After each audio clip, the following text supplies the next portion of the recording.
Welcome to the heart of Iowa, where horsepower meets machinery, and we will examine the evolution of man and machinery. We are going to visit the Kossuth County Agriculture and Motorsports Museum. We are in farm country, so it's quite natural that folks here would want to preserve their farming heritage. Kossuth County and Algona also have a rich history in motorsport and dirt track racing. In this museum, they have combined these two aspects of the county's heritage. What pulls this all together is our human desire and ambition for advancing mechanization, machinery, and horsepower. We are Next Act Retirement and Travel. I'm Bob. And I'm Sarah. And we are part-time retirees traveling part-time to explore as much of the world as we can. If you have been following our channel, we featured a part of this museum in our video called Tiny Trains, Big Fun. That covered a Model O train display that has its home at the museum. Today, we're going to look at the main part of the museum. Let's start with the agricultural side of the museum. We were given a personal tour of the museum by the curator, and we'll share the highlights of that with you now. I'm Ron Lohman. I'm the curator of the museum here. The museum has been here for 10, 12 years now, I think. We started in 2013. We've got agriculture and motorsports in here, and we've got racing. This lamp right down here, a gentleman told me that they were coming to Algona one day by train, and the train got stuck in a snowstorm, and they used that lamp to walk them home to their place, and later on gave them the lamp. We took a stroll down what I will call Tractor Alley. The antique tractors on display here have all been lovingly restored.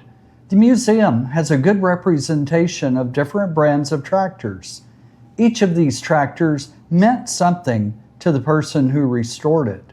A few tractors are on loan, but many have been donated to the museum in memory of the loved one who owned, restored, and cared for the tractor. I will point out one tractor whose owner you may have heard of. This Alice Chalmers was owned by Dick Dale. Dick Dale was originally from Algona, Iowa, and became famous as a longtime band member and performer with the Lawrence Welk Show.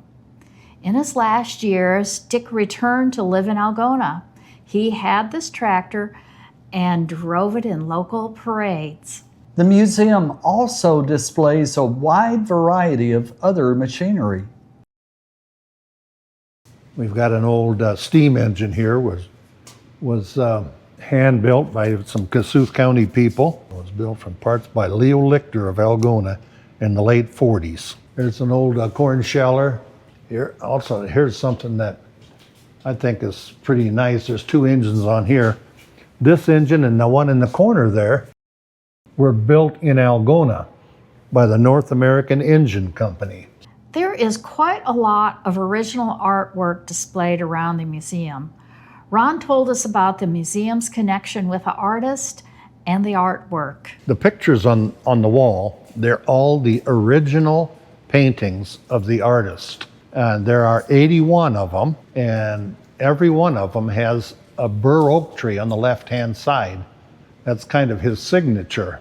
We sell prints for him, which he gives us almost half of what we get for him for upkeep on the museum. Russell Sonnenberg was the artist. Russell passed away, and this means a lot to me. We have got the easel and the last picture that Russell Sonnenberg was painting when he passed away. And here's his paintings, his paints and brushes and everything, and that's just how he did his painting.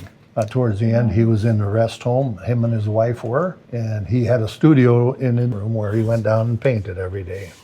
The museum has a small area remembering the auctioneers of the area.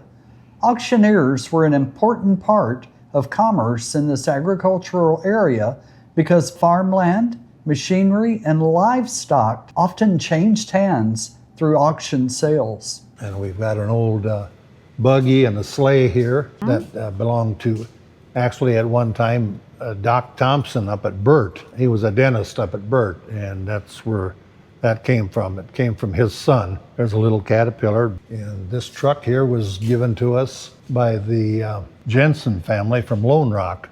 That truck was bought brand new at the Prebe Chevrolet in Lone Rock, Iowa, back in 1946, and it lived its whole life in Kossuth County here. This red wagon here, that's kind of unique in that it has a Studebaker running gear.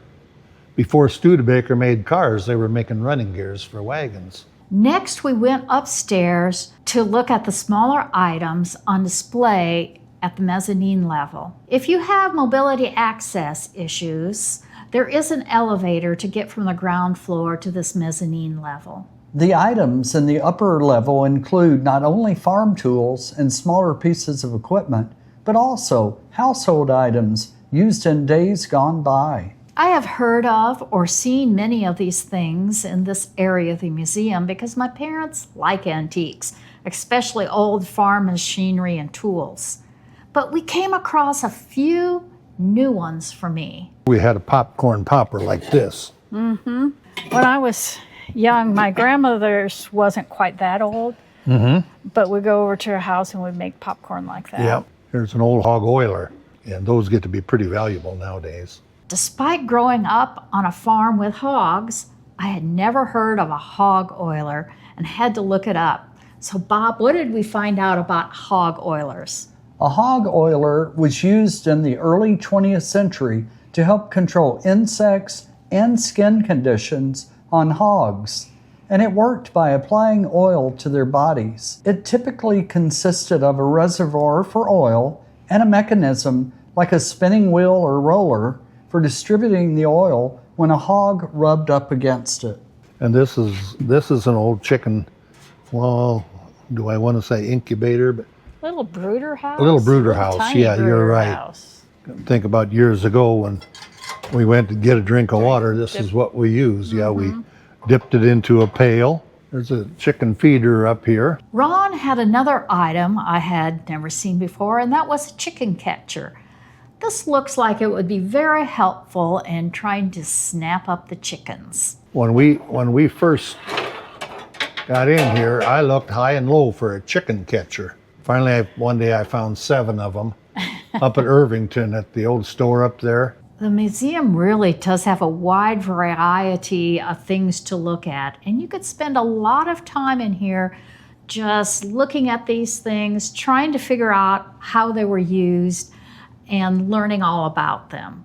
For Kossuth County residents, there's a real connection with the museum because they will recognize the names of many of the people who donated items to the museum.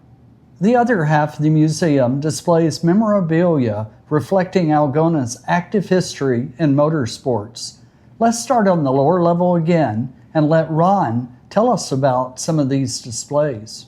Here we got a little selection of pedal cars. This one right here I think was made by Bob Diekman. Bob just passed away, and I think these motors were Bob's. This is a race car here. This is a replica of the one that was run by Jim Utt from Algona here. And this was restored and donated to the museum. These are jackets from different racers over the years. And this is another race car, the Gale White. Gale raced in Algona here. This little orange one here in the corner, that's kind of unique because it has a Harley-Davidson knucklehead engine in it, motorcycle engine. Part of the upper level is also dedicated to motorsports. Algona not only had a dirt track for regular automobiles, well, I should say regular racing automobiles, but it also has a history of tether car racing and small remote-controlled car racing. And on this wall here, we have the Kossuth County Racing Hall of Fame inductees. These guys were all inducted into the Hall of Fame. Now, right here is what we were talking about before. Bob Diekman finished that track down at, there's the tether track, right? Okay, and then these remote control cars we have down at North Park, Veterans Park yeah. down there. Bob Diekman had a lot to do with this stuff. Some of these soapbox derby cars here, we have got entry forms for when they would race.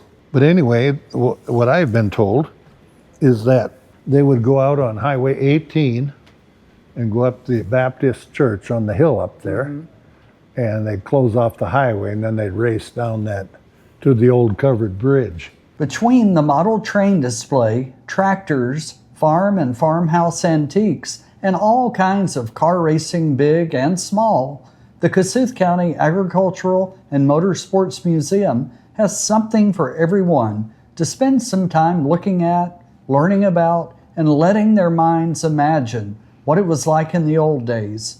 If you have seen anything in this video that reminds you of the old days, please post a comment. The motorsports theme continues with a new edition of the Iowa Racing Hall of Fame collection. Keep looking for that because we will be making a separate video on that Racing Hall of Fame. We hope that you have enjoyed this latest addition to our Next Act Retirement and Travel channel. This video will be added to our Midwest Traveler playlist. In case you are new to our channel, this channel, Next Act Retirement and Travel, focuses on our land-based adventures and sightseeing. If you are interested in our adventures at sea, you can cruise on over to our Next Act Cruising channel and enjoy our videos on cruising at sea. We would love for you to join us regularly by subscribing to our channel. Also, if you've liked this video, please give us a like and thumbs up. You can click on notifications so you won't miss out on our newest videos when they come out. Until we meet again, we say goodbye.